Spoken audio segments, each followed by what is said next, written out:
அன்பு வாய்ந்த அல்லாஹ்வின் நல்லடியார்களே, இலங்கை நாட்டில் ஒரு பிரச்சனையான நிலையை நாங்கள் பல மாதங்களாக பார்த்து வருகிறோம். இந்த நிலையில் ஒவ்வொருவருடைய அபிப்பிராயம் ஒவ்வொரு விதமாக இருக்கும்.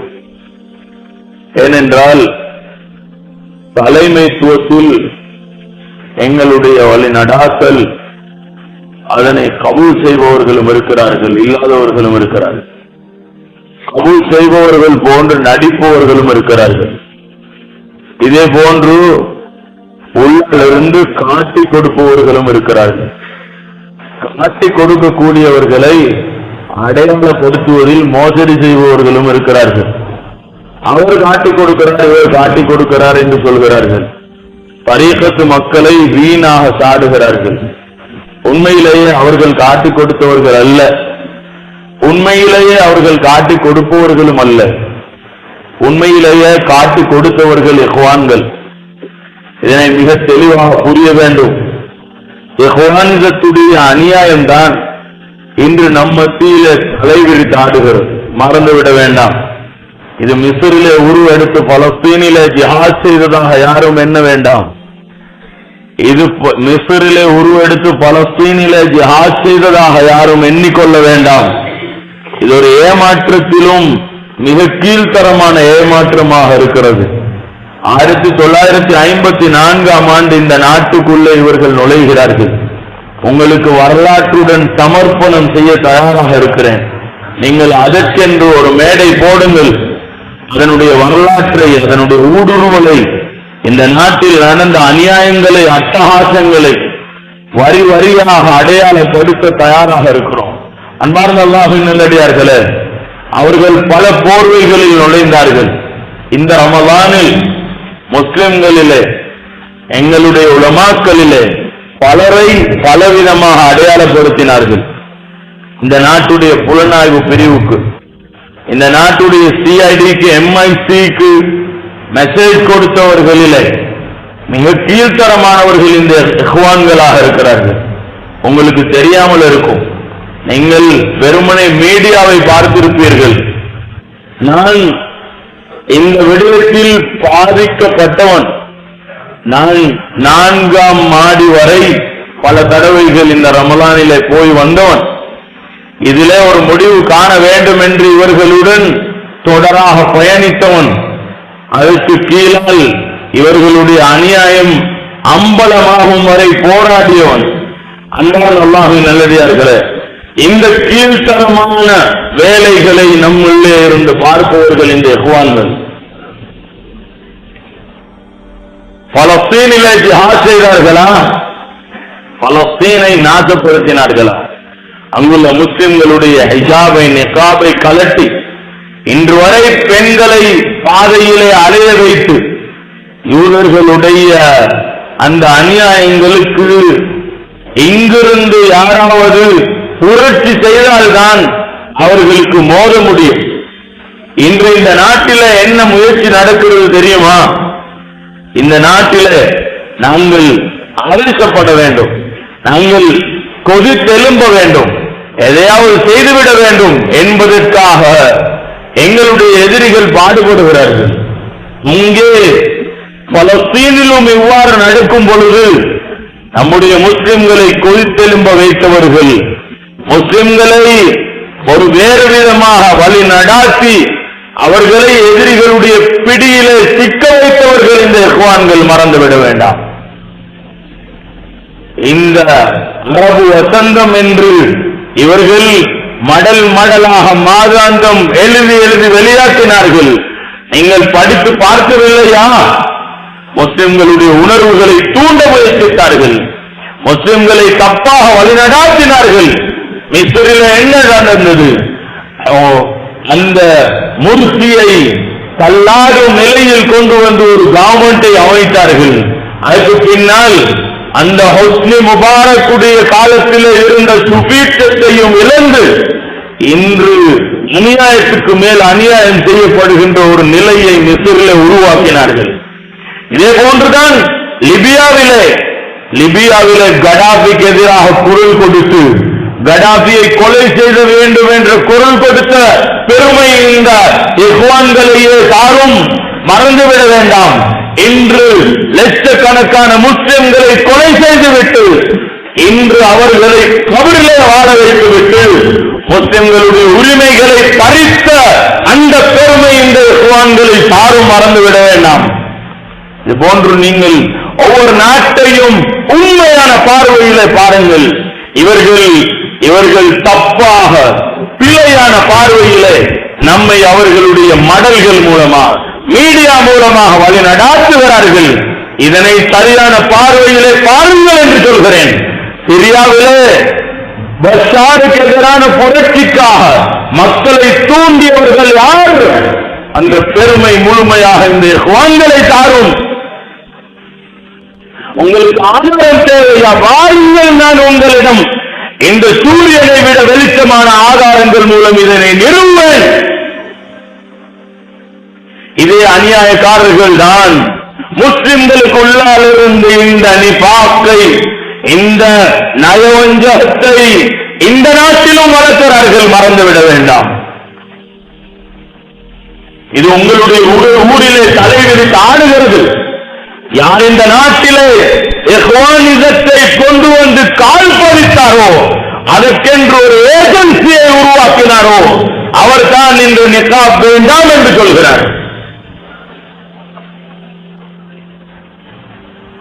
இந்த நாட்டில் யாரெல்லாம் நிகாபை தடை செய்ய வேண்டும் என்று முயற்சித்தார்களோ, பெண்களுடைய நிகாபை கலட்டிவிட வேண்டும் என்று முயற்சித்தார்களோ, பட்டியலை எடுத்து பாருங்கள்.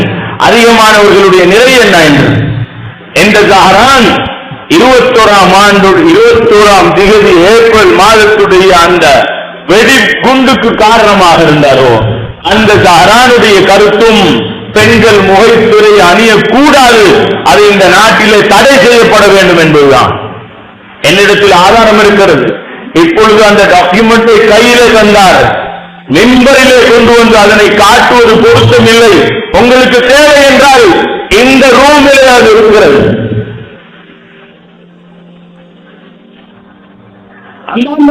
நல்லடியார்களே, அநியாயங்களுக்கு வித்திட்ட இந்த அநியாயக்காரர்கள், அடாவடித்தனங்களுக்கு வித்திட்ட இந்த அடாவடியர்கள், அவர்களுடைய முயற்சி தான் நிகாப் தடை செய்யப்பட வேண்டும். பெண்கள் பொதுவாக சாதாரணமாக மக்களிலே வர வேண்டும். அப்பொழுதுதான் அல்லாஹ்வின் பார்வையில் முஸ்லிம்கள் மிக கீழ்த்தரமானவர்களாக மாறுவார்கள். வெட்கமற்ற ஒரு சமுதாயத்தை உருவாக்கிவிட முடியும். பெண்கள் குரல் கொடுக்கும் நிலையை உருவாக்கிவிட முடியும். பெண்கள் மீடியாவிலே அவர்களுடைய மானம் மரியாதைகளை கைவிட்டு விட்டு முன்னே வந்து விடுவார்கள். அவர்களுடைய இந்த நிலை, இது முஸ்லிம்களுடைய துஆ மறுக்கப்படும் நிலையை உருவாக்கும். இது முஸ்லிம்களுடைய ஒரு உரிமை, அதனை பாதுகாக்க வேண்டும் என்று இன்று ஒரு முயற்சி நடக்கிறது. இது உரிமை மாத்திரமல்ல, இது எங்களுடைய மார்க்கம். யாரெல்லாம் நபி அலைஹிஸ்ஸலாத்துடைய மனைவிமார் நிக்காப் அணிய வேண்டும் என்று ஒத்துக்கொள்கிறார்களோ அவர்கள் விளங்கிக் கொள்ளட்டும், அதே குர்ஆனுடைய வசனம் தான் இந்த முஸ்லிம்கள் அனைவருடைய பெண்களும் நிக்காப் அணிய வேண்டும் என்று சொல்கிறது. يا أيها النبي قل لأزواجك وبناتك ونساء المؤمنين يدنين عليهن من جلابيبهن. வெறுமனே நபியுடைய மனைவிமார்களை, நபி அலைஹிஸ்ஸலாத்துடைய மனைவிமார்களை மாத்திரம் விழித்த ஆயத்து அல்ல அது. அது குர்ஆனுடைய வசனம் விழிக்கிறது. குல் லிஅஸ்வாஜிக், நபி உங்களுடைய மனைவிமார்களுக்கு சொல்லுங்கள் ஸல்லல்லாஹு அலைஹி வஸல்லம். உங்களுடைய பெண் குழந்தைகளுக்கு சொல்லுங்கள். வனிசாயில் முஃமினீன், என் அனைத்து முஃமின்களுடைய பெண்களுக்கும் நீங்கள் சொல்லுகிறீர்கள். யுத்னீன அலைஹின்ன மின் ஜலாபிபிஹின்ன. இந்த யுத்னீன அலைஹின்ன மின் ஜலாபிபிஹின்ன என்ற வாசகம் அது நிகாபை தான் சுட்டிக்காட்டுகிறது என்று இப்னு அப்பாஸ் ரலியல்லாஹு அன்ஹு தஃசீர் செய்கிறார்கள். அவர்கள் மாத்திரமல்ல, யாரெல்லாம் அந்த குர்ஆனுடைய வசனத்துக்கு எங்களுடைய முன்னோர்களாக தஃசீர் செய்தார்களோ அவர்கள் அனைவரும் நிகாபை தான் சொன்னார்கள். இது நிகாபா இல்லையா என்ற கருத்து வேறுபாடு எங்கும் கிடையாது. இந்த குர்ஆனுடைய வசனத்துக்கு இந்த குர்ஆனுடைய வசனத்துக்கு யுத்னீன அலைஹின்ன மின் ஜலாபீபிஹின்ன என்ற இந்த வசனத்துக்கு அது நிகாபா இல்லையா என்று கருத்து முரண்பட்ட ஒரே ஒரு முஃபஸ்ஸிரை முடியுமானால் 1300க்கு முன்னால் காட்டுங்கள். ஹிஜ்ரி 1300க்கு முன்னால் வந்த முஃபஸ்ஸிர்களில் தஃப்சீருடைய உலமாக்களில் யாராவது யுத்னீன அலைஹின்ன மின் ஜலாபீபிஹின்ன என்ற இந்த வசனத்துக்கு அது பெண்களுடைய நிகாபு தான் என்று தஃப்சீர் செய்யாத யாரையாவது கொண்டு வாருங்கள். இதுவெல்லாம் வெறும் சர்ச்சைகள் உருவாக்கப்பட்டன. இன்று சர்ச்சைக்குரிய நபராக நம்மை பார்க்கிறார்கள். சர்ச்சைகள் எங்கிருந்து வந்தது என்று பாருங்கள். யார் சர்ச்சையை கொண்டு வந்தார் என்று பாருங்கள். ஷாஃபி மதுஹபிலே நிகாப் கிடையாது என்று பேசுகிறார்கள். யார் ஷாஃபி மதுஹபை கற்றவர்? ஷாஃபி மதுஹபை கற்றவர் அவர் பேசுகிறார் கிதாபுல் உம்மிலே கிடையாதாம். கிதாபுல் உம்மு தான் ஷாஃபி மதுஹபோ? முதலாவது ஷாஃபி மதுஹபுடைய உசூலை கற்றுவிட்டு வாருங்கள். ஷாஃபி மதுஹபுடைய அந்த கிதாபுகளை விளங்கும் அந்த உஸ்லூபை படித்து விட்டு வாருங்கள். எந்த அறிவும் இல்லாத, எந்த பார்வையும் அதிலே இல்லாத சில நுனிப்புள் மேய்ந்தவர்கள் இவர்கள் கருத்து சொல்ல ஆரம்பித்தார்கள்.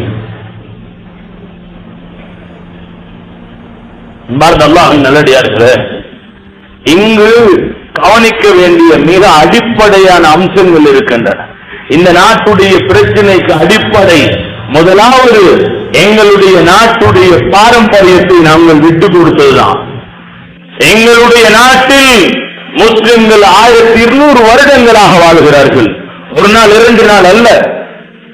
இந்த 1200 வருட காலங்களில் எங்காவது முஸ்லிம்கள் பயங்கரவாதிகளாக அடையாளப்படுத்தப்பட்டார்களா? 30 வருட கால யுத்தத்தில் ஏதாவது ஒரு கம்ப்ளைண்ட் முஸ்லிம்கள் மீது இருக்கிறதா? என்றால் இந்த ஏப்ரல் மாத குண்டு வெடிப்பை செய்தவர்கள் யார்?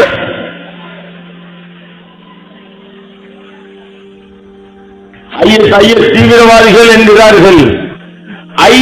ஐஎஸ் அதனை உருவாக்கிய இஹ்வானிசம், அதற்கு பின்னால் இருந்த வெளிநாட்டு சக்திகள், இவைகள் மூலமாக செய்யப்பட்டிருக்கலாம். ஆனால் இந்த நாட்டுடைய பாதுகாப்பு பிரிவு, இந்த நாட்டுடைய அரசாங்கம் இதற்கு கட்டாயம் பதில் சொல்ல வேண்டும். சில முறையில் விளங்கிக் கொள்ளுங்கள். யாரும் இந்த ஏமாற்றத்திலே விழுந்து விட வேண்டாம். முதலாவது நாங்கள் எங்களை குற்றவாளிகளாக ஒத்துக்கொண்டு அதற்கு பின்னால் அதற்கு சமாச்சாரம் சொல்ல போக வேண்டாம். குற்றத்தை முதலாவது அவர்களுடைய தலையிலே போடுங்கள் என்று சொல்கிறேன். இந்த குண்டு வெடிப்பு வெடித்த 3வது நாள் உரியவர்களை சந்தித்து நான் இதனை சொன்னேன். இதனை தயவு செய்து எங்களுடைய தலையிலே போட்டுக் கொள்ள வேண்டாம்.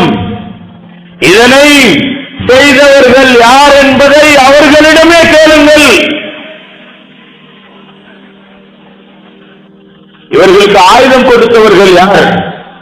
இவர்களுக்கு வெடிபொருள் கொடுத்தவர்கள் யார்? அந்த வெடி மருந்து இலங்கை நாட்டிலே கிடையாது, அது வெளிநாட்டிலே இருந்து வந்தது. அதனை வானத்தால் பறந்து வந்து கொண்டு வந்து சேர்த்தார்களா? இந்த ஏர்போர்ட், இந்த ஹாபர்ஸ் இதற்கு பொறுப்பு சொல்ல தேவையில்லையா? பாதுகாப்பு பிரிவினர்கள் இதற்கு பொறுப்பில்லையா? 2016ஆம் ஆண்டிலிருந்து இந்த கூட்டத்தாரை அடையாளப்படுத்தி இவர்களிலே சுமார் 17க்கும் மேற்பட்ட கம்ப்ளைண்ட் அது கொடுக்கப்பட வேண்டிய இடங்களிலே கொடுக்கப்பட்டிருக்கிறது. முறைப்பாடு செய்யப்பட்டிருக்கிறது. முஸ்லிம்கள் செய்தார்கள், காட்சி கொடுத்தார்கள், இவர்களை பிடித்தெடுங்கள் என்று சொன்னார்கள்.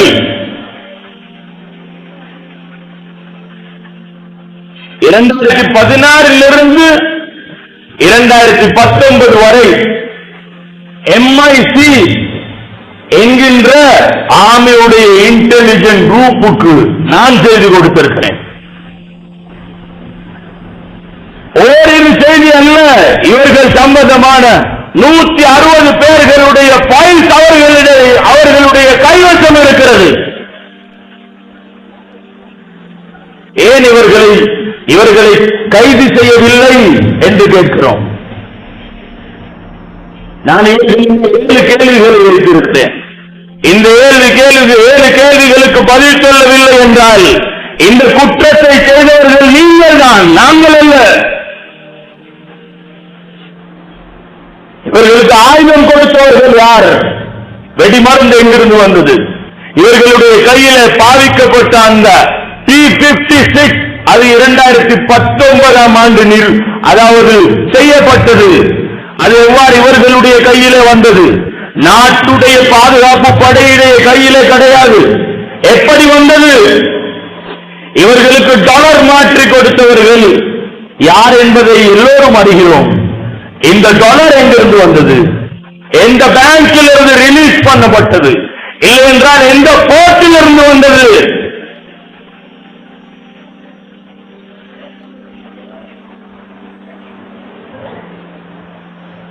இவர்களுக்கு எதிராக சொல்லப்பட்ட முறைப்பாடுகளை நீங்கள் ஏன் கவனிக்கவில்லை? ஆதாரத்துடன் நிறுவப்பட்டிருந்தும் இவர்களை ஏன் கைது செய்யவில்லை? நாளை வெடிக்கப் போகிறது. இன்று பாராளுமன்ற உறுப்பினருடைய தந்தை நாளை வெடிக்கப் போகின்றது என்று எவ்வாறு சொன்னார்? அவர் தீர்க்கதரிசியும்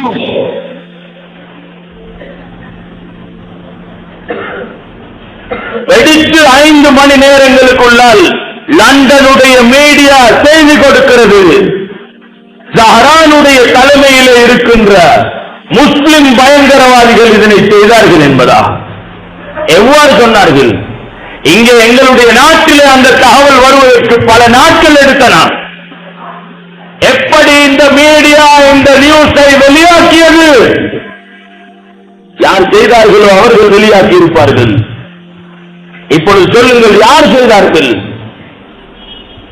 அன்பார்ந்த அல்லாஹ்வின் நல்லடியார்களே, பயப்பட வேண்டாம், தைரியம் இழக்க வேண்டாம். சும்மா பாதையிலே போகின்ற பாம்பை கழுத்திலே தொங்க போட வேண்டாம். இவர்களிடம் கேளுங்கள், யார் இந்த அநியாயத்தை செய்தவர்கள்? எல்டிடி தரப்பினர்கள் 30 வருட காலங்கள் இந்த நாட்டிலே எத்தனை பில்லியனுடைய சேதங்களை ஏற்படுத்தினார்கள், எத்தனை லட்சம் மக்களை கொலை செய்தார்கள். எங்காவது அவர்களை இந்து தீவிரவாதிகள் என்று சொன்னார்களா? எங்காவது அவர்களை கிறிஸ்தவ தீவிரவாதிகள் என்று சொன்னார்களா? அவர்களுடைய தலைவர்கள் அனைவரும் கிறிஸ்தவர்கள் சொன்னார்களா? இங்கே உண்மையிலேயே இந்த பயங்கரவாதத்தை பிடித்துக் கொடுத்தவர்கள் முஸ்லிம்கள். கல்முனையிலே அந்த மாளிகை காற்றிலே அந்த சாய்ந்த மரத்திலே என்ன நடந்தது? சம்மாந்துறையில் என்ன நடந்தது? இவர்களை பிடித்துக் கொடுத்தவர்கள் யார்? இதை நடப்பதற்கு 3 ஆண்டுகளாக முதன்மைப்படுத்தி இவர்களை காட்டிக் கொடுத்தவர்கள் யார்? யார் காட்டிக் கொடுத்து இந்த நாட்டை பாதுகாத்தார்களோ அவர்கள் தீவிரவாதிகள். அந்த நாட்டுக்கு துரோகம் செய்து இந்த நாட்டை விட்டு அந்நிய சக்திகளுக்கு இந்த நாட்டிலே இடம் கொடுத்தவர்கள் நல்லவர்கள். அன்பார்ந்த அல்லாஹ்வின் நல்லடியார்களே, இந்த கேள்விகளை தொடுப்பதை மறந்துவிட வேண்டாம். அன்பாக சொல்கிறேன், யாரெல்லாம் பின்னணியிலே இருந்து அவருடைய காய் நகர்த்துதலுக்காக சில வேலைகளை செய்து கொண்டிருக்கிறீர்களோ அவர்களுடைய இந்த அடாவடித்தனங்களில் இருந்து தௌபா செய்யட்டும். இது தெளிவான நிஃபாக், இது தெளிவான தெளிவான முனாஃபிக்குகளுடைய வேலை. நபி ஸல்லல்லாஹு காலத்தில் எப்படி முனாஃபிக்குகள் தெளிவாக இப்படியான வேலைகளை செய்தார்களோ அப்படியான வேலைகள் என்பதை மறந்துவிட வேண்டாம். 1200 வருடங்களுக்கு மேலால் இந்த நாட்டிலே முஸ்லிம்களாக வாழ்கிறோம். நாங்கள் என்றும் இப்படியான அநியாயக்காரர்கள் அல்ல. இப்படியான ஒரு வரலாறு எங்களிலே இல்லை.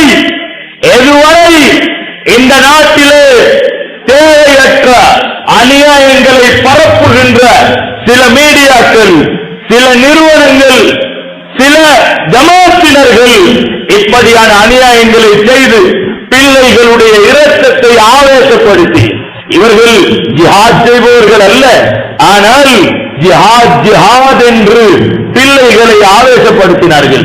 நான் சொன்ன அந்த 160 பேர்களிலே அதிகமானவர்கள் இவர்களுடைய பிள்ளைகள். உங்களில் யாருக்காவது தகவல் தேவை என்றால் வாருங்கள், தருகிறேன்.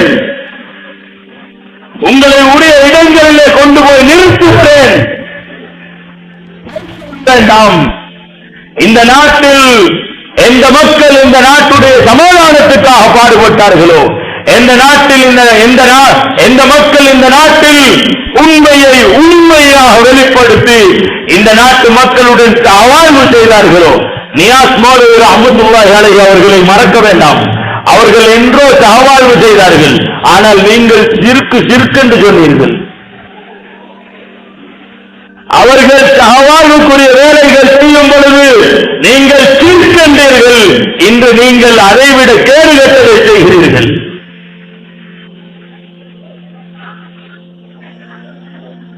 அன்பார்ந்த அல்லாஹ்வின் நல்லடியார்களே, வரலாறு எங்களுக்கு மறக்கவில்லை, உங்களுக்கு மறந்திருக்கலாம். நீங்கள் செய்தவைகளை நீங்கள் மறைத்ததாக நினைப்பீர்கள். ஆனால் அவை மறைக்கப்பட்டவைகள் அல்ல. உங்களை பற்றி தகவல் கொடுப்பதானால் உங்களை பற்றி தயாரிக்கின்ற டாக்குமெண்ட்டுக்கு நீங்கள் அசந்து போய் விடுவீர்கள். அநியாயக்காரர்களாக வாழ வேண்டாம். இப்படியான அநியாயங்களை விட்டுவிடுங்கள். இல்லை என்றால் அல்லாஹ்வுடைய தண்டனையை பயந்து கொள்ளுங்கள். சிறிய தண்டனை உங்களுக்கு வராது, உங்களுடைய பரம்பரைகளை பாதிக்கின்ற தண்டனை வரும். பத்வா செய்கிறீர்களா என்று கேட்டால் அல்லாஹ்வுடைய எதிரிகளுக்கு ரசூல் ஸல்லல்லாஹு அலைஹி வஸல்லம் பத்வா செய்தார்கள் என்று சொல்லுவேன். அன்பார்ந்த அல்லாஹ்வின் நல்லடியார்களே, இப்படியான கீழ்த்தரமான வேலைகளை பார்க்க வேண்டாம். எந்த கீழ்த்தரமான வேலைகளிலே இன்று பேஸ்புக்கும் மீடியாவும் ஈடுபட்டிருக்கிறதோ, அதனுடைய பின்னணியிலே அதனை வழி நடாத்துனர்கள் இருக்கிறார்களோ, அவர்களை தயவாக விழித்து சொல்கிறேன், நீங்கள் ஒரு போதும் இந்த அநியாயத்துடன் வாழ்ந்து அல்லாஹ்வுடைய பொருத்தத்தை அடைய முடியாது என்று சொல்கிறேன். பெண்களை காதுகள் ஆக்க வேண்டும் என்று சொல்கிறார்கள், நிக்காபை களைய வேண்டும் என்று சொல்கிறார்கள். அன்பானவர்களே, நீங்கள் அல்லாஹ்வுடைய ஷரியத்தை பாருங்கள், ஷரியத்துடைய வரலாறை பாருங்கள். ஹஜ்ரத் உமருக்கு விளங்காதது, குலஃபாஉர் ராஷிதூன்களுக்கு விளங்காதது குர்ஆன் சுன்னாவிலிருந்து உங்களுக்கு விளங்கிவிட்டதா? ஃபுகஹாக்களுக்கு இந்த உம்மத்திலே நல்ல முறையில் ஒன்றை விளங்குங்கள். இந்த உம்மத்திலே 1300 வருடங்களாக நடைமுறையில் இல்லாத ஒன்று இந்த உம்மத்தினர்களுக்கு மார்க்கமாக போவதில்லை. ஏனென்றால் மூமின்கள் அனைவரும் நடந்த வழிதான் நேர்வழி என்று குர்ஆன் சொல்கிறது. மய்யுஷாகிர் الرسول من بعد ما تبين له الهدى ويتبع غير سبيل المؤمنين نوله ما تولى ونصله جهنم وساءت مصيرا. நேர்வழி இன்னதென்று தெளிவானதன் பின்னால் யார் அல்லாஹ்வுடைய தூதருக்கு அதாவது அல்லாஹ்வுடைய தூதரை யார் நோவிக்கிறாரோ, அப்படி என்றால் அல்லாஹ்வுடைய தூதர் கொண்டு வந்த மார்க்கத்திலே மோசடி செய்கிறாரோ, ويتبع غير سبيل المؤمنين முஃமின்கள் அனைவரும் வழி நடந்த வழியை விட்டுவிட்டு வேறொரு வழியை பின்பற்றுகிறாரோ, நுவல்லிஹி மா தவல்லா, அவரை நாங்கள் போகின்ற போக்கிலே விட்டு விடுவோம். வனுஸ்லிஹி ஜஹன்னம், அவருடைய முடிவை நரகமாக ஆக்குவோம் என்று குர்ஆன் சொல்கிறது. சூரா நிசாவுடைய வசனம் இது. ஒரு கணம் தனிமையிலே உட்கார்ந்து இதனை ஆய்வு செய்யுங்கள். முஃமின்கள் அனைவரும் 1300 வருடங்களாக எந்த மார்க்கத்தை பின்பற்றி வந்தார்களோ அது தீனுல் இஸ்லாம். அதுக்கு மாற்றமாக நவீன யுகத்திலே யாரெல்லாம் எதையெல்லாம் உருவாக்கிவிட்டு அவைகளுக்கு முட்டு கொடுக்கிறார்களோ விளங்கிக் கொள்ளுங்கள், அவைகள் நவீன தஜ்ஜாலியத்துகள், தஜ்ஜாலுடைய அடிவரடிகளுடைய வேலைகள். ரசூலுல்லாஹி ஸல்லல்லாஹு அலைஹி வஸல்லம் அவர்கள் சொன்னார்கள், சஹீஹ் முஸ்லிமிலே ஹதீஸ் பதிவாகிறது, யகூனு ஃபி ஆகிரி ஸமானி தஜ்ஜாலூன கஸ்ஸாபூன், ஆகிரு ஸமானிலே கடைசி காலத்திலே பொய்யர்களாகிய தஜ்ஜால்கள் உருவெடுப்பார்கள். என்ன செய்வார்கள் என்றால், يأتونكم من الأحاديث بما لم تسمعوا أنتم وآباؤكم. உங்களிடம் புதிய செய்திகளை கொண்டு வருவார்கள், நீங்களோ உங்களுடைய மூதாதையர்களோ அதனை கேள்விப்பட்டிருக்க மாட்டீர்கள். தஜ்ஜாலிய செய்திகளுக்குரிய வரைவிலக்கணம் என்ன? எங்களுடைய மூதாதையர்களில் இருந்து அது வந்திருக்காது. எது எங்களுடைய மூதாதையர்களில் இருந்து வந்ததோ அதுதான் இஸ்லாம். எது அதிலிருந்து வரவில்லையோ அதுதான் தஜ்ஜாலுடைய பின்னணி என்பதை மறந்துவிட வேண்டாம். அன்பார்ந்த அல்லாஹ்வின் நல்லடியார்களே, மார்க்கத்தை புரிவது என்பது ஒன்று, மார்க்கத்தை விளங்குவது என்பது ஒன்று, மார்க்கத்தை இன்னொருவருடைய ஏஜென்சியாக வழிநடாத்துவது என்பது வேறொன்று. விளங்குபவர்களுக்கு புரிபவர்களுக்கு புரியும் விளங்கும்.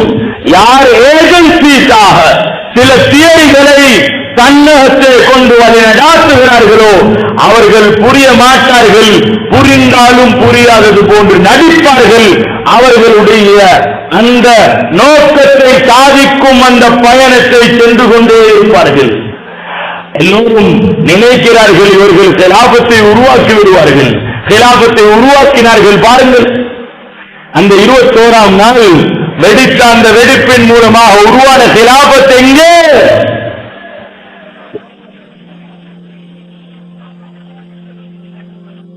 அன்பார்ந்த அல்லாஹ்வின் நல்லடியார்களே, கிலாபத் என்றால் என்ன? கிலாபத் என்றால் என்னவென்று கேளுங்கள். இவர்கள் இதை என்ன வரைவிலக்கணம் இருக்கிறது?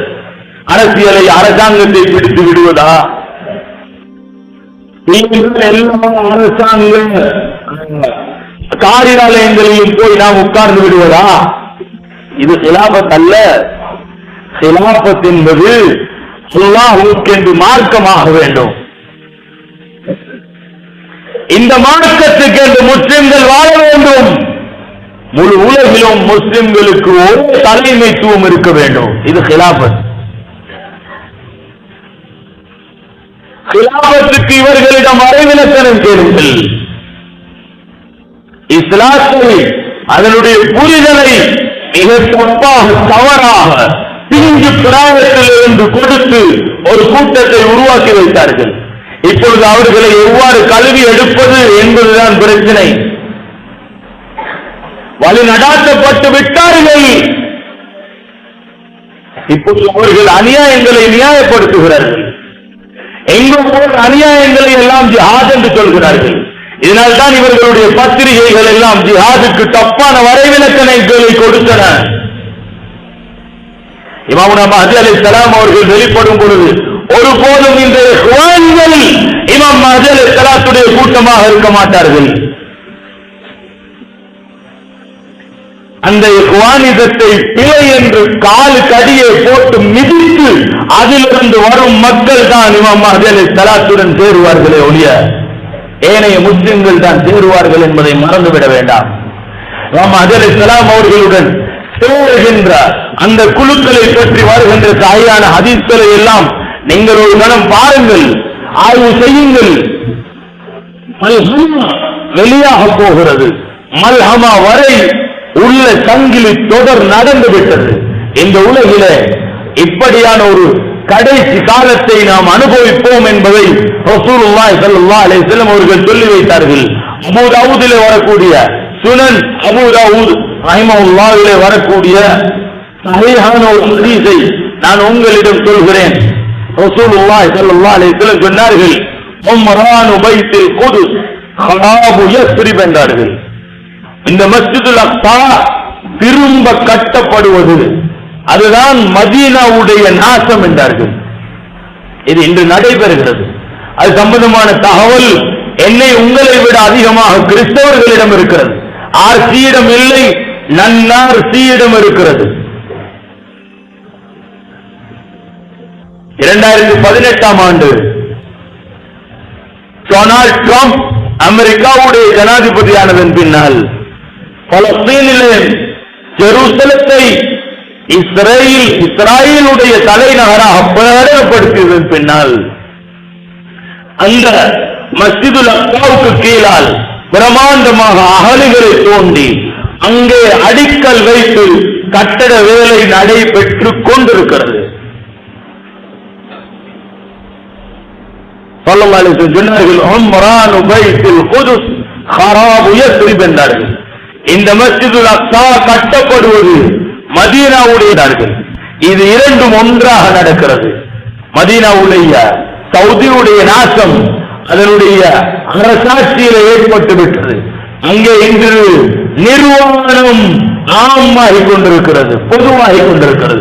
இதனை வைத்து இஸ்லாம்கள் சந்தோஷம் அடைவார்கள். ஏனென்றால் அதுதான் அவர்களுடைய நோக்கம்.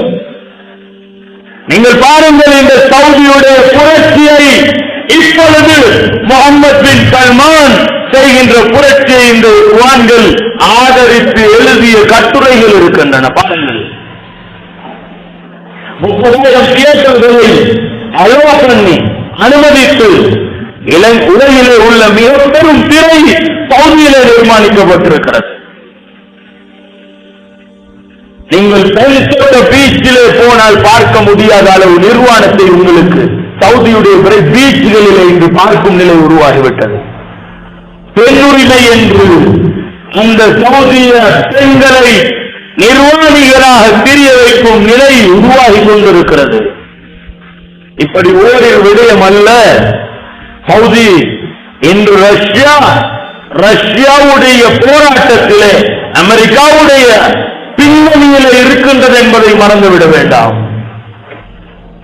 மல்ஹமாவுடைய 2 கட்சிகள் உருவாக்கப்பட்டு விட்டன. ஒன்று அமெரிக்காவுக்கு கீழால் ஆள் திரட்டிக் கொண்டிருக்கிறார்கள், இன்னொன்று ரஷ்யாவுக்கு கீழால் ஆள் திரட்டிக் கொண்டிருக்கிறார்கள். இவர்களுடைய தலைப்பு அது பெட்ரோலியமாக இருக்கிறது, பொருளாதாரமாக இருக்கிறது. ஆனால் மஹ்தி அலைஹிஸ்ஸலாம் அவர்கள் வெளிப்படுவார்கள்.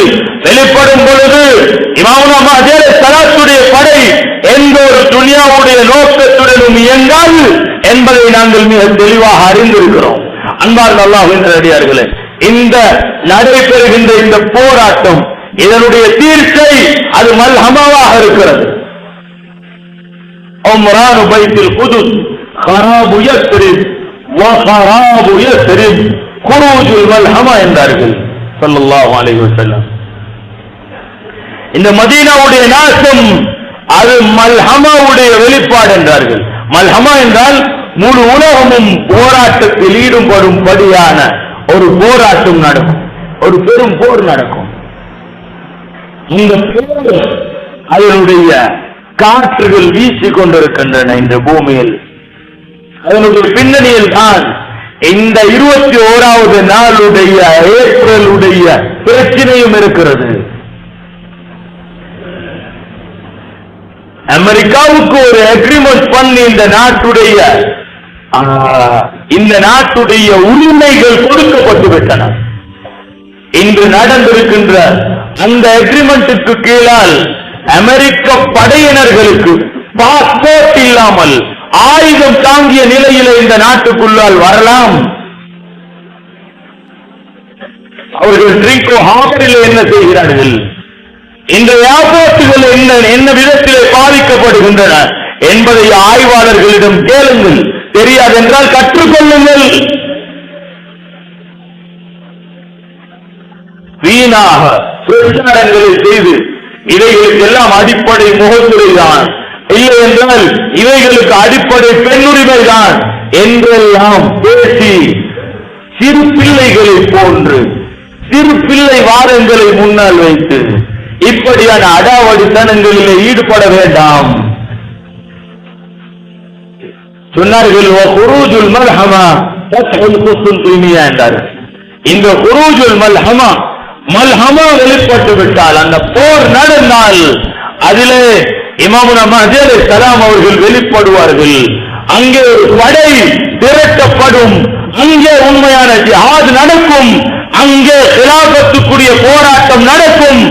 அதற்கு கீழால் இந்த சில்க் வேவுடைய முக்கியமான ஒரு இடம் குஸ்துன்தீனியா, துருக்கியுடைய ஹாபர், டர்க்கியுடைய ஹாபர் அங்கே இருக்கிறது. அது கைப்பற்றப்படும் என்றார்கள் ஸல்லல்லாஹு அலைஹி வஸல்லம். அன்பார்ந்த அல்லாஹ்வின் நல்லடியார்களே, இன்று சில்க் வே என்று ஒன்றை அமைத்து, அதாவது பிளைட் கண்டுபிடிக்கப்படுவதற்கு முன்னால் கப்பல்கள் போக்குவரத்து செய்த அந்த பாதை, அதனை இன்று கைப்பற்றும் முயற்சியிலே சைனாவும் ரஷ்யாவும் ஈடுபடுகிறது. இங்கே அமெரிக்கா ஈடுபட்டுக் கொண்டிருக்கிறது.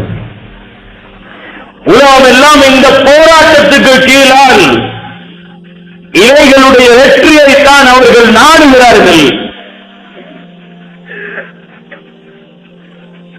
அன்பான அல்லாஹ்வின் நல்லடியார்களே, இந்த குஸ்துன்தீனியா வெற்றி கொள்ளப்பட்டால், கான்ஸ்டான்டினோபிள் என்று சொல்வீர்கள், அது வெற்றி கொள்ளப்பட்டால் ஸல்லல்லாஹு அலைஹி வஸல்லம் சொன்னார்கள், வஃபத்ஹுல் குஸ்துன்தீனியா குரூஜு தஜ்ஜால் என்றார்கள். இந்த கான்ஸ்டான்டினோபிளுடைய வெற்றி அதுதான் தஜ்ஜால் வெளிப்படுதல் என்றார்கள் ஸல்லல்லாஹு அலைஹி வஸல்லம். அன்பான அல்லாஹ்வின் நல்லடியார்களே, ஒரு ஆபத்தான நிலையிலே இருக்கிறோம்.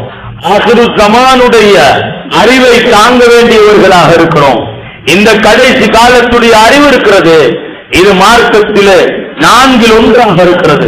ஹதீஸ் ஜிப்ரீலை படித்திருப்பீர்கள். ஜிப்ரீல் அலைஹிஸ்ஸலாம் நபி அலைஹிஸ்ஸலாம் அவர்களுடைய மஜ்லிஸிலே திடீரென்று தோற்றம் அளித்தார். 4 கேள்விகளுக்கு ரசூல் ஸல்லல்லாஹு அலைஹி வஸல்லம் பதில் சொன்னார்கள். ஈமான், இஸ்லாம், இஹ்சான் பற்றி கேட்டார்கள். கடைசியாக கேட்டார்கள், அக்பிர்னி அனி ஸாஅ قال ما المسؤول عنها بأعلم من السائل قال أخبرني عن أماراتها قال أن تلد الأمة ربتها وأن ترى الحفاة العراة العالة رعاء الشاة يتطاولون في البنيان. அது கடைசி காலத்துடைய அறிவாக இருக்கிறது. இந்த காலத்திலே வாழ்கின்ற நாம் இந்த காலத்தை விளங்க வேண்டும். இந்த காலத்திலே நாம் எவ்வாறு வாழ வேண்டும், எவ்வாறான முயற்சிகளிலே ஈடுபட வேண்டும், இதிலே நம்முடைய பொறுமை சோதிக்கப்படுகிறது. பொறுமை என்பது ஒரு நிலையிலிருந்து இன்னொரு நிலைக்கு மாறுவதற்கு பேர் அல்ல. பொறுமை என்பது இருக்கும் நிலையிலே நாங்கள் எதுவும் செய்து விடாமல் எங்களுடைய வேலைகளை நிறுத்திக் கொள்வதற்கு பேர் பொறுமை. நாங்கள் ஊருக்கு முன்னால் நிகாபை பறிகொடுத்து பேசிவிட்டு எங்களுடைய உரிமைகளை அவர்கள் பறித்துக் கொள்ளும் விதமாக பேசிவிட்டு நாங்கள் இப்பொழுது போராட்டம் செய்வதற்கு பேர் பொறுமை அல்ல. பொறுமை என்பது பிரச்சனைகள் ஏற்படுகின்ற முதல் தடவையிலேயே அல்லாஹ்விடம் பரம் சாட்டி நாங்கள் கைப்புடன் நடந்து கொள்வதற்கு பேர் பொறுமை. அன்பார்ந்த அல்லாஹ்வின் நல்லடியார்களே, இந்த பொறுமை இந்த காலத்துடைய கட்டாயமான விடயமாக கட்டு சாதகமாக இருக்கிறது. சொன்னார்கள், அல்லாஹ்வுடைய குர்ஆன் சொல்கிறது, உங்களுக்கு ஏதாவது கஷ்டங்கள் வந்தால் அவர்கள் சந்தோஷம் அடைகிறார்கள். உங்களுக்கு ஏதாவது நலவு நடந்துவிட்டால் அது அவர்களுக்கு கஷ்டமாகிவிடும். உங்களுக்கு ஏதாவது கஷ்ட துன்பங்கள் வந்தால் அவர்கள் அதனை கொண்டு சந்தோஷம் அடைகிறார்கள். நீங்கள் பொறுமையோடு அல்லாஹ்வை பயப்படுவீர்களே ஆனால் உங்களுக்கு அவர்களுடைய சூழ்ச்சி எதுவும் செய்யாது என்று குர்ஆன் சொல்கிறது. எனவே அன்பான அல்லாஹ்வின் நல்லடியார்களே, பொறுமை என்பது காலத்துடைய கட்டு சாதகம். இந்த காலத்திலே நாம் இவர்களிடம் கேட்க வேண்டும். நீங்கள் பாதுகாப்பு பிரிவினர்களிடம் கேளுங்கள், இந்த 21வது நாள் இன்சிடென்ட் பற்றி உண்டான இந்த அரசாங்கத்துடைய கடைசி ரிப்போர்ட் எங்கே? அதுக்கு பின்னால் நீங்கள் எங்களுக்கு முடிவு சொல்லுங்கள். நாங்கள் குற்றவாளிகள் அல்ல, அநியாயக்காரர்கள் அல்ல, இந்த நாட்டுடைய துரோகிகள் அல்ல. 30 வருட கால யுத்தத்தில் முஸ்லிம்களிலே பல்லாயிரக்கணக்கானவர்கள் கொல்லப்பட்டும் அரசாங்கத்தை விட்டு பிரியாத உண்மைக்கு உண்மையாக அரசாங்கத்துடன் நடந்து இந்த நாட்டுடைய பயங்கரவாதத்தை அப்படியே வீழ்த்தியவர்கள் முஸ்லிம்கள். அதே போன்று 21வது நாள் பிளாஸ்டிலே அத்துடன் முற்றுப்புள்ளி வைக்க காரணமாக இருந்தவர்கள் முஸ்லிம்கள். நீங்கள் எதனை வைத்து முஸ்லிம்களுடைய உரிமைகளை பறிக்கப் போகிறீர்கள்? நிகாபை எப்படி கலட்டப் போகிறீர்கள்? இந்த மேரேஜ் டிவோர்ஸுடைய சட்டங்களை எப்படி மாற்றப் போகிறீர்கள்? எப்படி நீங்கள் இந்த நாட்டிலே முஸ்லிம்களுடைய உரிமைகளை பறிப்பீர்கள்? இந்த நாட்டிலே இந்த குறிப்பிட்ட சிலர்களை தயாரித்தவர்கள் யார்? இவர்களை இந்த வேலை வெட்டிகளை செய்யும் அளவு கொண்டு வந்து சேர்த்தவர்கள் யார்? இதை முஸ்லிம்கள் செய்தார்கள் என்று சொல்ல போகிறீர்களா? அப்படி சொல்கிறீர்கள் என்றால் யார் என்று நிறுவுங்கள். இதனை இதனை முஸ்லிம்கள் செய்யவில்லை. இதற்கு பின்னால் பெரிய ஒரு சக்தி இயங்கியது. அதனை உங்களுடைய ரிப்போர்ட்டிலே கொண்டு வாருங்கள் என்று கேளுங்கள். அன்பார்ந்த அல்லாஹ்வின் நல்லடியார்களே, எங்களுடைய மார்க்கத்தை பாதுகாப்போம், எங்களுடைய உரிமைகளை பாதுகாப்போம், எங்களுடைய நிலைப்பாடுகளை நாங்கள் அழகாக முன்வைப்போம், அவர்களுக்கு விளங்க வைப்போம். அந்நியர்களுடன் சகவாழ்வு செய்யக்கூடியவர்கள் இந்த விடயங்களை அவர்களிடம் எடுத்து சொல்லுங்கள், அவர்கள் விளங்குவார்கள்.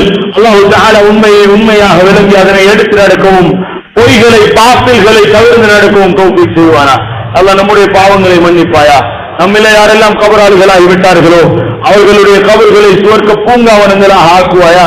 அவர்களுக்கு நீ அருள் புரிவாயா. எங்களையும் எங்களுடைய இறுதி முடிவுகளையும் சிறப்பாக்கி வைப்பாயா. இந்த நாட்டுடைய நிலைகளை சீர்படுத்தி தருவாயா. எங்கே ஒவ்வொரு ஆணையும் பெண்ணையும் பாதுகாப்பாயா. எங்களுடைய உரிமைகளை பாதுகாப்பாயா. இந்த மார்க்கத்தை எப்படி நல்ல முறையில் இவ்வளவு காலமும் நமக்கு இங்கே எடுத்து நடக்க நீ வழி செய்தாயோ அதே போன்று நம்முடைய சந்ததியினருக்கு கியாமத் வரை வழி செய்வாயா. எங்களுடைய முயற்சிகளை கபூல் செய்வாயா. எங்களுடைய பிழைகளை திருத்துவாயா.